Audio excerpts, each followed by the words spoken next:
All right, I'm sitting here with my man, Roy Wood Jr. Dude, Roy, I got to start off with this. I don't think I've thanked you enough because every year I get reminded of this, and you're the man I have to thank for this. I got to attend Jake Arrieta's no-hitter in Los Angeles. Remember back in 2015 at the end of August? And Yes. it was amazing. It was a bunch of cool comedians. And Love baseball. It wasn't just random comics. It was comics who legit appreciate the fucking game in the art form. Damn straight, man. Yeah, because we weren't just going to have some funny people. We needed people who were obsessed with baseball like you and I are. You had Sarah Tiana, who was keeping score, which I thought was awesome. Literally keeps a box score of games just for fun. Do you have that scorecard? I know she was doing it for you. Yes. She gave it to me. I still have it. It's in storage at my mom's house. That's awesome. That's too sacred. It's too sacred for New York. Where I am here in New York, there's just nowhere on the wall to put it where I think anyone would appreciate it. So we'll just leave it alone. There you go. One day you'll have it over a mantle or a fireplace or something. Maybe not a fireplace. That might be a bad move for it. Yeah. But yeah, that was a great game, man. There? Steve Byrne, Felipe Esparza. I think that was everybody. Yeah. Felipe was the only Dodgers fan amongst us though. And that's true. And what was cool about it was I got there early because I don't mess around. And it was Dodger headphones with a giveaway. So I'll give Dodger Stadium credit. They had some good giveaways. And Steve and I were right next to each other. And I think it was Sarah, you, and then Felipe. That was the row. And a murderer's row it was. Right before the final out, ESPN cut to me and Steve. So yeah.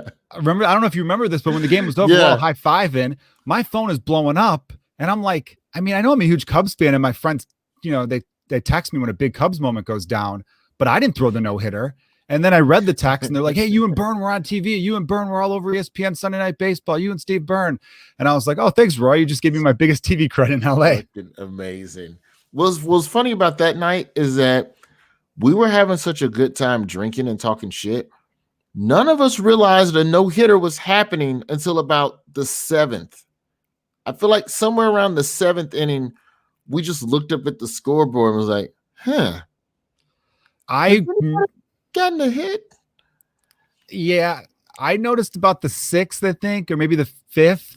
And I remember, I think Steve was about to say something, and I'm like, no. Wait, let's not open our mouths.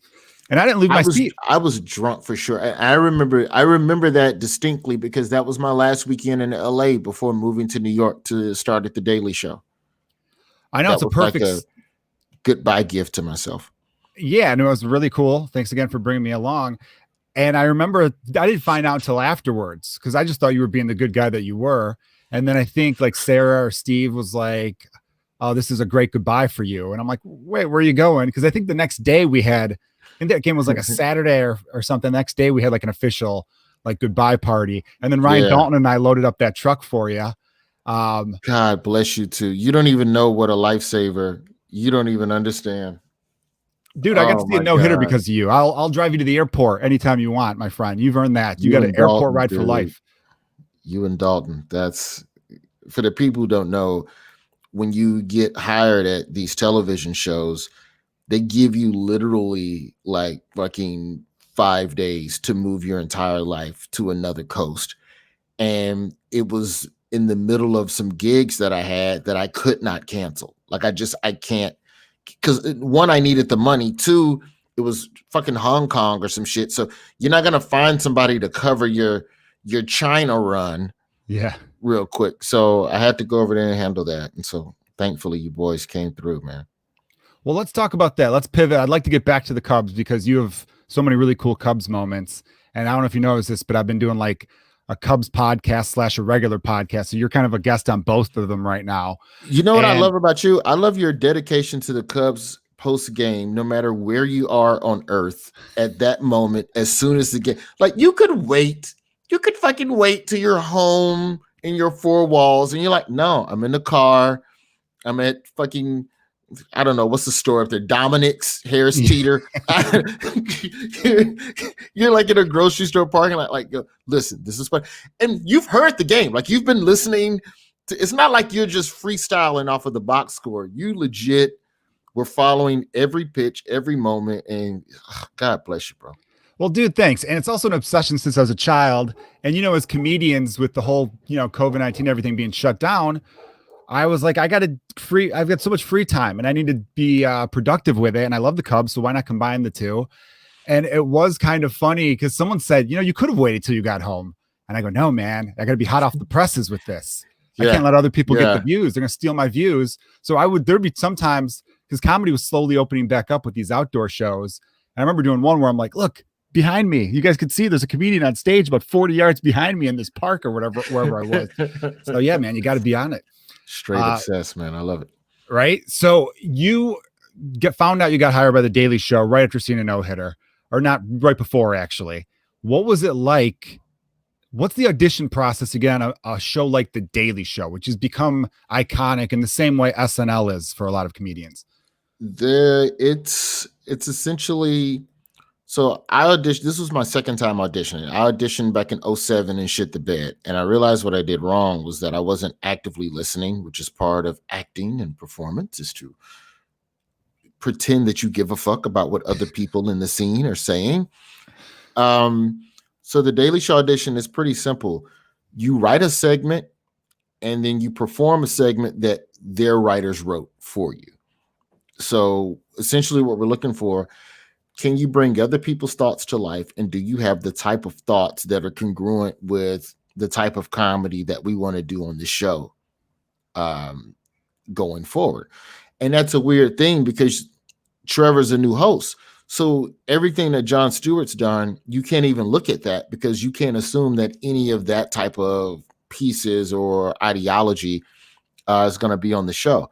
So you write out a segment, you send that in. If they like it, then you get to the second audition, which is essentially being able to come in and perform that material with Trevor. And so that's what I did. You sit down in a chair, Trevor's right there 3 feet from you, and you play it as if it's an actual episode of the show.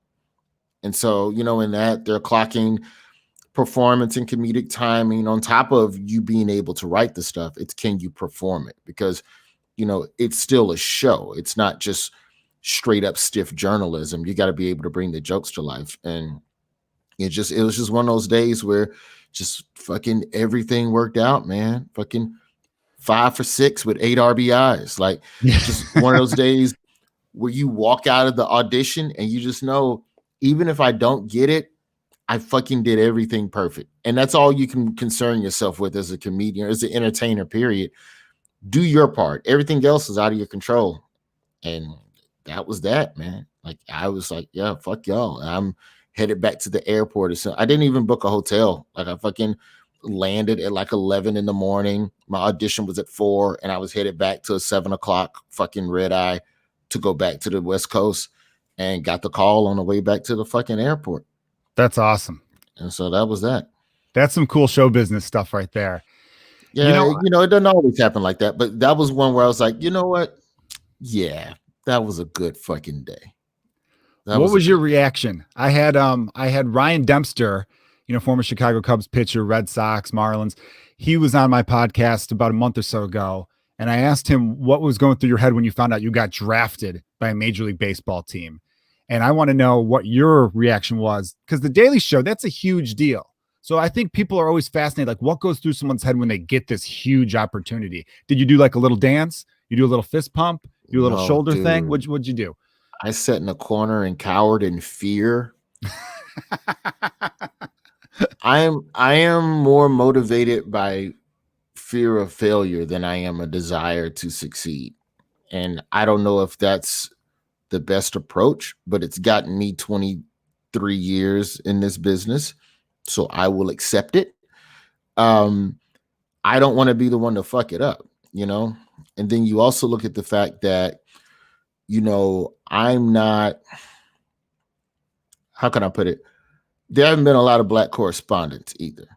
You're looking before me, you got Larry Wilmore, and then Jessica Williams was still one of the correspondents at the time. So you want to come in and do something that's good. And then also, you're coming in on The Daily Show with Trevor Noah, not Jon Stewart. Everybody can't wait to talk shit about us.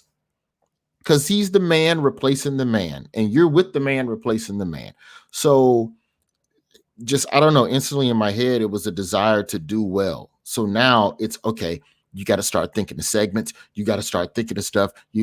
Now it's not the time to relax. Now it's the time to really fucking dig in and really figure shit out. The one thing that I did that in hindsight, I did not have to do. I thought that everybody at the Daily Show was some sort of amazing poli-science, Rain Man level, like, who was the state senator from Montana 1972 through 1976? Go. Well, it was this one and this. I started trying to learn all that. Like, I know all the presidents, but not in order. I don't know none of the vice presidents. I got hired by the Daily Show. I immediately start looking at online political science classes.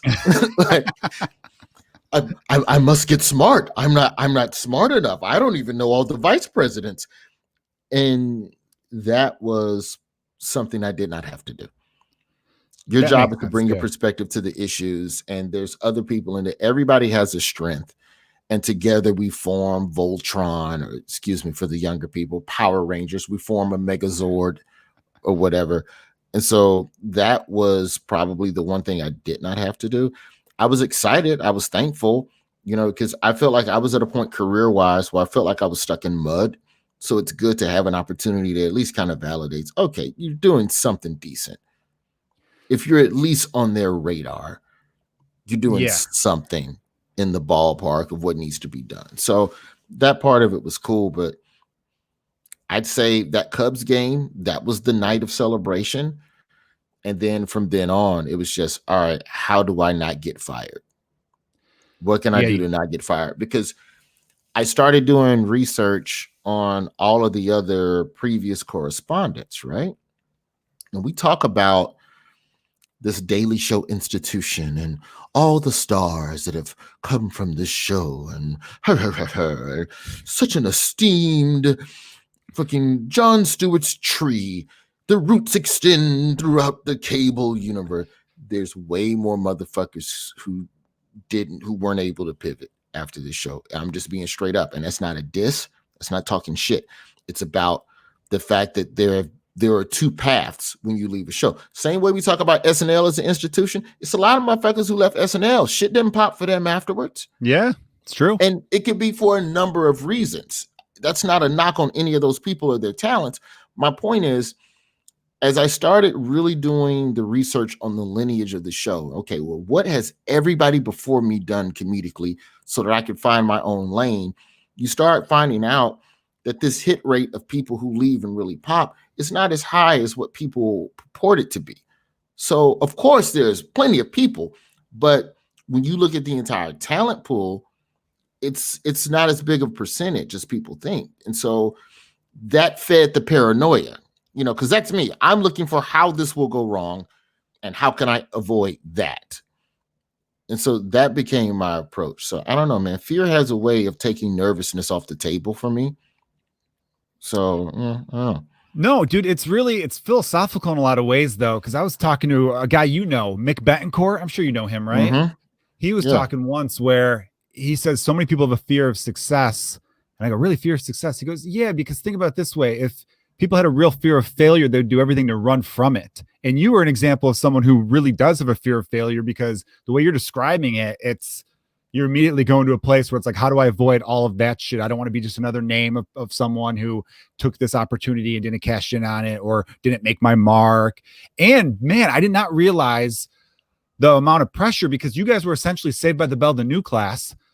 It's like, you got Trevor, who's great. It's going to take time for that whole class to find its footing, though, Here's the kicker, bro.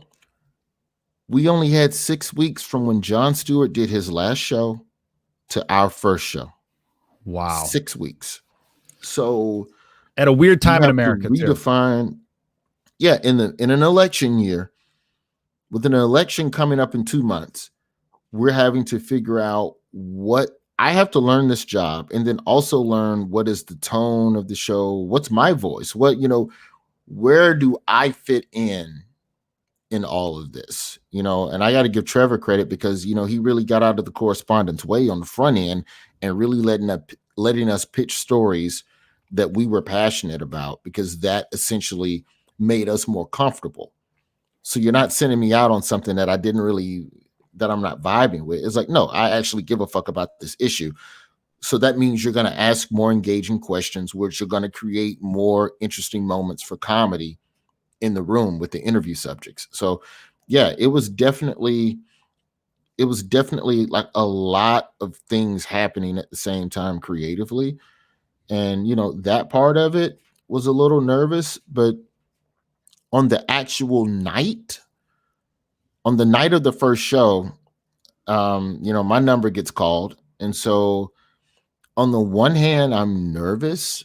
But then that's where, thankfully, doing a lot of like late night television and Last Comic Standing, like I've done live television enough to know that it doesn't fucking matter. Just read the prompter and do the jokes. Like, forget the fact that this is airing on 12 different Viacom networks simultaneously, and every TV critic on earth is going to try to rip this to shreds in the morning. Just do your job. And you hit it out of the park, man. I remember your first one. You had that great thing about if a black guy were on the spaceship, like we can't even get a cab. We're not getting on a spaceship. Yeah, we're not going to Mars. Black people aren't going to Mars. Stop giving a fuck about any news about Mars. Like every 3 weeks, they release some new interesting tidbit about science shit in space. And I'm like, motherfuckers can't get approved for home loans on Earth. You're not getting approved for a Martian fucking trip. Dude, that's great that Trevor was, I love it as a comedian myself, obviously, and someone who was a fan of that show, years before I even got into comedy. I feel like I love hearing stories where people in charge get out of the way. I read a whole thing about how so many of the HBO shows are successful because they don't do network notes there, really, and so much about like these, network shows where executives come on down and they're always getting in the way and changing things, where it's like, damn it, you hired these super talented people, get out of their way, let them do what you hired them for, and everyone will be happier for it. Because man, I feel like my first year, I moved to LA in 2014. I was a stand-in on Sullivan and Son, which is a show you were on.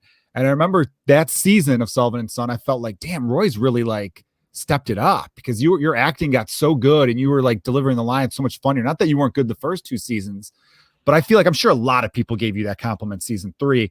And from that season of the last season of Sullivan Son through Daily Show, through, This Is Not Happening, all these other side projects you've done, even the little shit, dude. You're one of the first comics I came across that was good on Snapchat. So many comics I know sucked on Snapchat. I don't even know why I had a Snapchat. I couldn't stick with it, man. That CPT time stuff was so funny, man. Man, thanks, brother. Like Sullivan and Son was a fun time. But then that also taught me a lot about just acting in general. Like, I think the best thing that could have happened, like, because there were 10 characters on that show. And granted, I was a lot, essentially one of the lesser characters. So, you don't have to play to me every episode, but it was dope. Like, it was like being the rookie. It's the rookie quarterback who's got to sit back and watch the vets. So I might get in season 1, I might get a couple of lines every episode, but my job for the most part is to kick back and watch Christine Ebersol and Brian Doyle Murray and Dan Lauria fucking Red Shop and just watch straight act. Like that's literally what we used to call it. We shot Stage 19. Stage 19 acting school. I remember that. Yeah. That's what we called it. I'm a graduate of Stage 19 acting school at the Burbank Warner Brothers lot. So that was a good time, and that really helped inform a lot of stuff on the Daily Show, because the thing that we started doing that they never did under Jon Stewart was sketches. We started doing more, like the field pieces always could have something weird and wonky in them. Like the field pieces could have a sketch element, but then as the show evolved, we started doing proper actual sketches separate and apart that weren't even connected to a field piece. And so that became like a spot where you could kind of hone in on the shit that you learned and saw, Dan Lauria and them doing. So I always feel like the best actors are that they're borrowing a lot from other people that they've seen and creating their own recipe. So I'm trying to do that. I don't think I'm there yet, but it's fun to have opportunities here and there to chip away at it. Dude, I fucking got to do Space Force. Let me tell you some shit. I got to do Space Force, and I got a scene with Steve Carell. And so there's this. That was a great show, by the way. They still haven't said shit about a renewal. Like, it's like, you know, it's Really? been so long. We're just like, are you gonna do it or not? Just fucking, or are they waiting because of COVID? Who knows? Yeah. But yeah, I don't know. But I know they're doing morning show again for Apple. So I know Steve Carell is going to have to knock that out before he can come back and do Space Force. The thing that's dope about the Daily Show and being a part of this fraternity is how warm everybody else is to you that's come through those doors before you. Like, I can't explain it.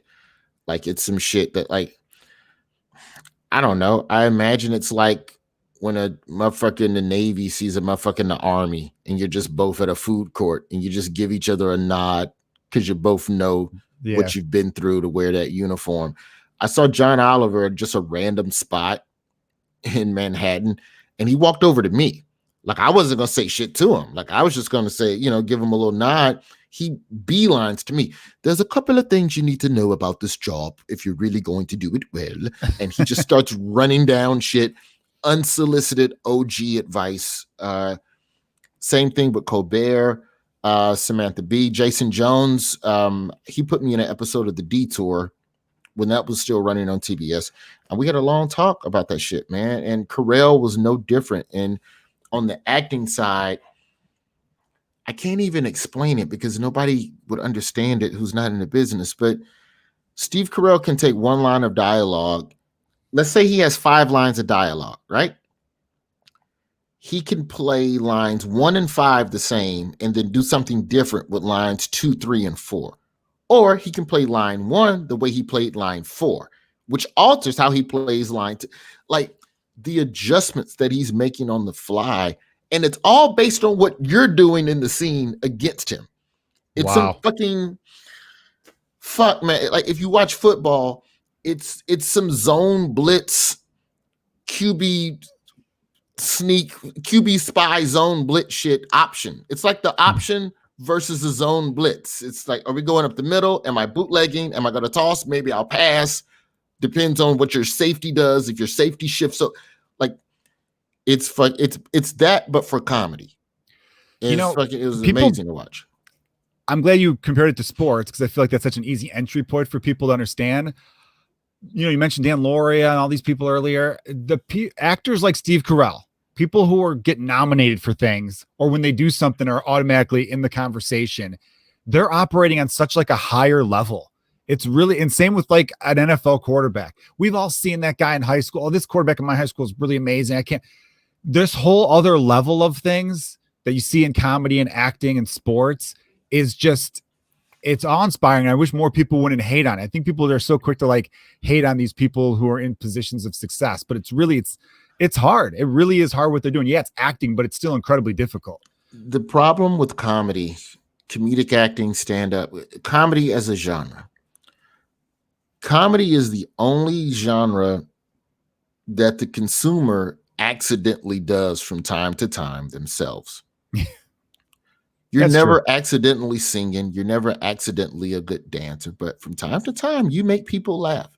And so now you think you know fucking comedy because you got them all chuckling around the water cooler that one time about that one that was probably a fucking tweet you stole and didn't even attribute to anyone. So I think that's where comedy gets criticized more. That movie didn't do it for me.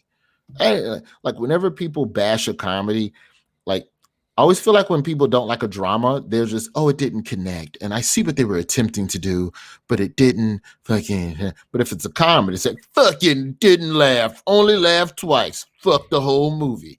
Like, did you even try to evaluate where they were? Whatever, man. No, you're right. You're right. Well, let me pivot a little bit from there then. this might be a more depressing question, but where do you see the future of stand-up comedy these next few years with all that's going on in the world? Yikes, bro. The clubs seem to still be open, and unless there's a national shutdown again, I think the comedy clubs will continue to operate at half capacity. So, full disclosure, I did a week of shows the first week of October. It was my first time on stage since February. It's the only time I was on stage. I did 4 or 5 shows. I had a college that I had to do, that I agreed to do. I didn't have to do it. I agreed to do it. And so to make sure I had the rust off for that gig, I did a bunch of, physically distanced rooftop shows and outdoor shows and, all of the usual stand up in the wilderness that's starting to happen now. And so the people who were there laughed harder. I'll say this about comedy club audiences now. They are more in tune with the craft. There's no casual. No one's going out in the pandemic for casual. Is it going to be funny? I don't know. Let's just see. No, the people who are there fucking want to laugh. Same like the NFL. Those people out there, they really fucking love football. If you're fucking out in this shit, you didn't just get some tickets from your boss. You're not a fucking bachelorette party who won 10 tickets in the fishbowl giveaway email blast. So the people who are there really love the craft. I just don't know if the business model right now, will be able to survive in the long run. When I say the business model, I mean the concept of these comedy clubs that have 400 seats. You can sell 150 and jack up the ticket price, but there's only so many comedians that can sustain that can justify a $40 or $50 ticket price, for what normally should be, $15 to $20 per person. Yeah, that's true. So, I don't know, bro. I think a lot of it also comes down to how many of the bigger name acts are willing to come back to the clubs for a while. I think they'll have to. I think the itch will get them, and the same way it got me. And you'll have to go to venues that can legally be open. And right now, that ain't theaters, and a damn show ain't arenas. Not for no concerts of any larger capacities. I think there were, no matter what, I'll say this because I'm sure there's some comedian listening that just got into it and is nervous. There's always been a need for the arts. There's always been a need for shows. People talk about the Spanish flu. The Harlem Renaissance started after that. So, damn, that's true. It'll come back. I forgot about that. Yeah, I believe it'll come back too. Bert Kreischer suggested. Back. Did you see what he suggested? Bert Kreischer said that like some of the really big names, like the guys who are selling out theaters, they should even go to these comedy clubs and do Mondays and Tuesdays just to like really give them a boost. That way the comics who are already kind of doing those funny bones and improvs, they don't really lose their spot. Because I guess the fear was that some of the theater guys would go back to the clubs and then it would push. Oh yeah, everybody gets demoted. Down. Yeah, everyone's down. Everybody gets demoted. It's like if baseball just lopped off single A and double A. Which is kind of what happened, actually, when you think about it. No minor league season last year. It's like that works because it keeps the clubs open in the long run. But then the question becomes, if the bigger name acts play on a Monday, Tuesday, the guys who are trying to sell a ticket, like I'll use myself as a perfect example. I don't sell out everywhere that I perform. I probably have, I'd say 15 cities where I know I can go in on a weekend and I know every seat is going to be filled and we may add a show, right? Let's take a market like, say, I'm trying to think of a market where I just sell okay. Let's say Austin, Texas, which Cap City Comedy Club just closed, RIP. Yeah, it sucks. Cap City Comedy Club seats about 300 or so people. In a regular non-COVID weekend, I was probably selling about 250 seats out of 300, right? That's great. Respectable. That's good. That's a good thing to build on. You come next year and 250 becomes 300. But I've never sold that club out, right? And only sold 250 when you can fill that bitch up. Now with COVID, you can only sell, let's say, 75 seats out of 300. Let's just say it's 25% capacity, right? Yeah. You're going to have to charge more to see me at $75 to make up that money to stay open and be functional. And to Bert's suggestion, hopefully there's enough people like me where $75 people would pay damn near double to keep the club open. But what the club may end up having to do is to go from being a 4 or 5 night a week club and become a 3 night a week club and book acts like Bert and Bill Burr and all of these people that already do the arenas and book them on those weekends just to stay open. And everybody, guys like me in certain markets, I got to go back down to AAA. And that is what it is. And that's not a bad thing if we're talking about the greater good of the craft and the business. But I'm also on a fucking television show and I have money to kite me in between. When you and I both know that comedy is sustained by the guys on the road. The comedy clubs are sustained. You know, I was a road comic for a decade before I moved to LA. I was in Birmingham and I logged 500,000 miles between 2 cars. So those are the guys that keep the clubs open, but they also appeal to the casual comedy fan. And I really think that the business of comedy boils down to the person who was deciding between us and a movie choosing us. Yeah. That's where the comedy club money is made. It's made on the people on the fringe who wanted to do something different for a change or, ooh, let's mix it up. Whereas right now, motherfuckers leaving the house, they got to love you. They got to fucking, I am risking infecting my lungs with the shit to come chuckle. So I got to know who you are. So I think comics can counter that by doing what they can to build their buzz online. And you may see a rise of indie venues. I personally think it's going to go back to the speakeasy, bro. That'd be kind of cool though, actually, in a way. I mean, think we're going back to the 100-seaters with like 50 people in there. Sexy, just keep yeah.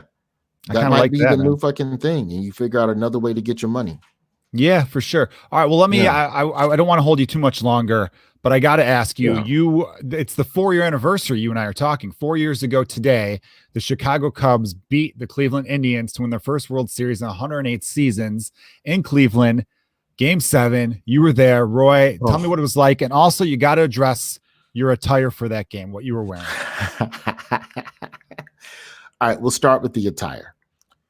So when I first got to New York, I was gifted a Chicago Cubs bathrobe. It looks like the Cubs home jersey, right? It's so cool. So I'm gifted this robe, and I remember going to a game early in the year that year. It was like an April, still breezy at Wrigley. I go, well, you know what? The robe is the perfect fucking thing to wear to that. That makes perfect sense. So I wore a fucking Cubs robe to a baseball game. Had to leave it open though, because people assume you're naked underneath when you have a robe on. That's true. So the Cubs won. And then I thought, all right, that was funny and stupid. I ended up going to another Cubs game. I was like, fuck it, I'll wear another one. I'll wear it again. Wore it again. They won again. Then when I watched them at home, I'd wear the robe. So then I just called it the victory robe. I was like, this is the Cubs victory robe. So this is the lucky robe that I will wear when I'm doing XYZ, anything Cub oriented. Addison Russell hits the grand slam game 5. Game 6. Sorry. Game 6. I'm sorry. Addison Russell hits the grand slam game 6. I turn to my girl. I go, these motherfuckers might go to a game 7. And it's the middle of a work week. I think game 7 was on a Wednesday. Yep. Maybe a Thursday. I'm pretty sure it was a Wednesday. And so Trevor Noah is a huge sports guy. He's from overseas, so he's more of a, English Premier League, but he understands the gravity of a game 7. Oh, those guys get it. Yeah. So Cubs win. I wear the victory robe to work for good vibes all day. And you have to understand, bro, I've never spent money on really anything. You know me. I don't wear jewelry. I don't have an expensive watch. I drove a Kia Sorento. Before that, I had a Ford Focus. You wore jeans to the batting cages once. Me and you went to the batting cage. You wear jeans. I'm like, maybe Roy doesn't have sweatpants. Maybe he doesn't have some windbreakers. I just don't care. I knew I wasn't going to hit all of those balls. And so I walk into work. It's 9 a.m. Morning meeting is at 9:30. And so I walk into, the building, and Trevor just stares at me. He goes, "What are you doing?" I go, "What do you mean?" He goes, "Why are you still here?" I go, "What are you talking about?" He goes, Are you not a Cubs fan?" I go, "Yes." He goes, "Are the Cubs not on the brink of doing something they haven't done in over a century?" I said, "Yes." He goes, "Again, why are you here?"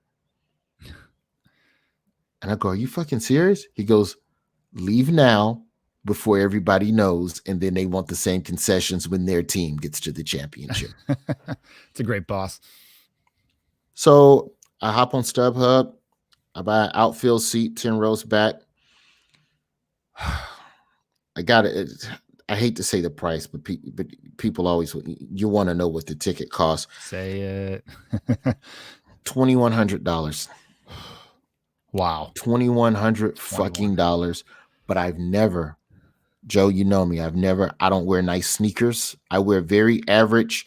I wear sneakers that are nice enough to not get picked on when I'm out in public, but I don't collect shit. I fucking still have an iPhone 8 as of this conversation. But that $2,100, man, that was the best fucking money I've ever fucking swiped a charge card for. And I left work. I went home and just got my backpack, got a couple things, and fucking flew to Cleveland, saw the fucking Cubs clinch, walked out of Jacobs Field, Progressive Field. I'm one of those guys. I call stadiums by the name when they were first fucking built. I ain't got time for all this change in corporate sponsorship shit. All right. I still call it Comiskey Park where the White Sox play. So yeah, it's Enron. I know Enron was a crooked corporation and destroyed the lives of millions of people, but it ain't Minute Maid. It's fucking Enron. Yeah, I gotcha. It's still Pac Bell to me too. Damn it. Long live Barry Bonds. Yeah. So long story short, I go, I see the game. It was amazing, bro. It's a top 3 sports moment. It's easily a top 3 sports moment. It is the top. And I went right back. So my point is, I'm walking out of the stadium. It starts raining as soon as the game ended. And I'm soaking wet in a fucking bathrobe. I have no coat. I have no umbrella. Funny. None of this shit. And I get in the cab, dripping wet. And I go, "Take me to the airport, please." And I slept in the Cleveland airport, eagerly awaiting TSA to open so I could fly back to New York and fucking go to work again. And that robe has never smelled the same since. It smells like victory, though. It's a victory robe. Well, you were by yourself at this game, too. Yeah. I went along, which is the way to watch sports, by the way. I've been to a game by myself. It's underrated. I agree. Especially if you buy a single ticket, they put you with other people who bought single tickets. You end up making friends. Were there Cubs fans around you? Not really. It was a lot of Indians fans. There was one or two. The Indian fans, to their credit, were very gracious because we're both cursed franchises. So there was no real beef. It was very quiet in the outfield. And then, they started, you saw what the collapse. We collapsed in the 9th, and the Indians tied. And then that's when the Indians fans just started. They were awake and they were talking shit and fucking, "Roger, yeah, bitch." And then they just casually walked away. There's a great picture of me.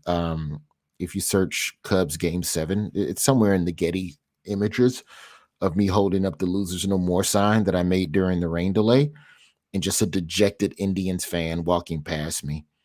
And it's just so fucking perfect. I've seen that sign. Perfect. It's a beautiful image. That's another thing you should get framed. You got a lot of things. I know you're not a materialistic guy, but I want you in a home, in a nice house, cigar, and all these cool memories behind you. Yeah. And people recognize you, or they're like, "Hey, you're on the Daily Show." The photographers did, which was weird because funny. We were sitting left center field, so we were in the just off of the hitter's eye. So all the media was in that pit taking photos and shit. And so Oh, they cool, looked at me cool. like, oh, what are you doing here? Aren't you supposed to be at work? I'm like, my boss is cool, bitch. Yeah. I'm here. So yeah, that was a good time, man. That was a I think good it's time. amazing that two of the greatest nights of your life, besides your son being born, is that are days in which you didn't have a hotel. You flew to a place and flew back. Yeah, Both just getting live. hired by the Daily Show. And yeah, Just it's amazing. live. Yeah, I think one of the other sports moments somewhere up there is one of those first SEC championship games where I used to sell sodas at Alabama games, and I sold sodas during that 92 season where they eventually won the national title. And that I can't really pinpoint a game, but to be present for all of the home games. I'll say this about college football. I get why it's a church-like experience for a lot of people. I'm not into it, in a diehard capacity, but as a sports fan, you should pick one of those cathedral schools and go to a game. If you're truly a sports fan, like I think there's certain things you should just see. You should see Kentucky Derby. That's on my list. NASCAR is still, I want to go to Daytona. Like that one's on my list. But NASCAR, you got to do the whole weekend. And I have a kid now, so that's a pain. And I got to wait for my kids to get older to do a Kentucky Derby weekend or that. But yeah, I've been to the Big House, Notre Dame. There's some great, you're right, cathedral-like places you got to check out. You got to go to the cathedrals. Baseball, you've got to hit Dodger, Wrigley, and Fenway. Yes. Those are all terrible seats, by the way. I got to go to Fenway. I've not been to Fenway yet. Fenway's weird because some of the seats don't face the fucking field. They're angled towards the outfield. Like you have to look to the left like a fucking Marine in a parade to see what's happening at home plate. Like that's. I mentioned Giants Ballpark earlier, where I went to Game 3 of the NLDS in 2016. The one where Chris Bryant hit a home run to tie it, to send it in extra innings. We ended up losing. It was the one game we lost. We won in 4. But where I was sitting, like way up in left field, you couldn't tell if it was a home run because you're up so high. Looking down, you couldn't see the fence. So I remember when the ball was in the air, I reacted off the Cubs dugout. I saw the ball in the air and then I looked to the Cubs dugout and I saw them put their arms up and I'm like, home run. And people are like, are you sure? I'm like, yes.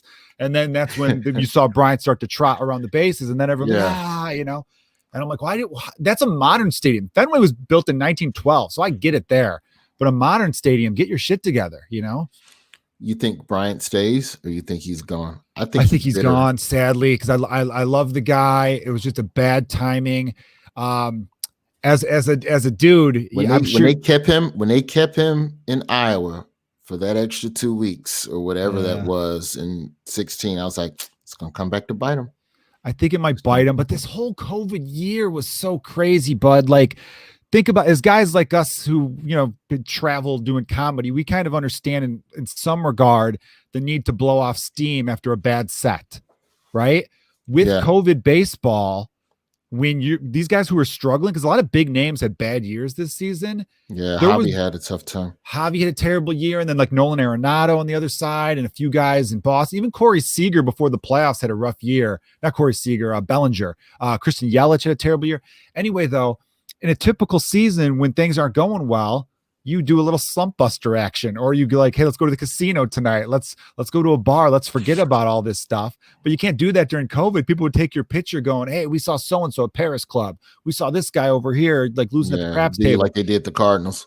Yeah, they went to the Ozarks, which is just like meth city. Why would you even do that? Anyway, it just, or at least the Ozarks TV show makes me think that. But I kind of felt bad for some of the athletes in the sense because they had to like just go dwell on it in their hotel. And baseball is such a mental sport too. You go 0 for 12, all of a sudden you're like, am I ever going to get hit again? And I think that really compounded things. In a 2-month season too, you get a bad 15-game start. You're thinking, well, crap, if I don't turn things around soon, I'm not going to hit 300 this year. And then it gets in your head even more. Yeah. So that's I know that Lester is probably gone. I saw that article the other day or whatever, where he bought, was it like $30,000 worth of beer? Like it came out today. Lester did, I think it was like almost $40,000 worth of Miller Lights, which was really a class move. Yeah, he's gone. It seems that way. You could get more money somewhere else, and the Cubs are reshuffling some stuff. But I still think they're going to aim to be competitive. It's just they're going to have a different look to them. Like the money, if Bryant goes, that's 20 million freed up. And then they could get a guy like, they could get like a Justin Turner for like 12 or 13 million because he's older now. He's more of a contact bat, so less strikeouts. I think they're kind of looking to go that route. They could have Tommy La Stella back, who's a big contact guy who hits fastballs well. So even though they're going to like lose a couple guys that we've all known and loved from the World Series team, I think they'll still aim to be competitive, just structurally different, you know? Yeah, it's all one long delayed goodbye. That's what sports is anyway. Yeah, That's you always such need a beautiful metaphor for life, because sooner or later, this guy's not going to be wearing your team shirt anymore.